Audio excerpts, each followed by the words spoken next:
wadamada dariska iyo wadamada dunida waxay ku fakaraan inay maamulaan dunida kale tiknoolajiyadooda balse adiga mar walba waxa lagu tashtaa sidii lagu maamuli lahaa adigana kuma fakartid sida wax u maamuli lahayd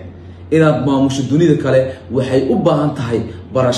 waxbarasho iyo kobcinta aqligaaga iyo garaadkaaga Eurosome ayaa waxay ku fududeysay in lagu baro cyber security si macluumaadkaaga iyo hantidaada si sahlan aysan ku lumin ama wadan ahaaw ama ganacsade ahaaw waad u baahan tahay mar walba inaad hesho cyber security sidoo kale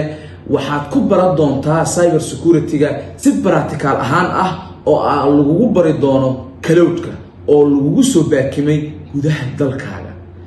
adigoo gacmaha kula jiro ayaad baran doontaa cyber security Eurosome oo company caalami ah oo ka diiwaan gashan wadamada Yurub iyo Soomaaliya ayaa wuxuu idin fududeynayaa sida aad ku baran lahaydeen waliba idin kaga mahari doonay waxaad heli doontaan certificate caalami ah oo laga aqoonsan yahay wadamada dunida intooda badan si aad uga faa'iideysato waxaad u baahan tahay inaad is diiwaan geliso la soo xiriir Eurosome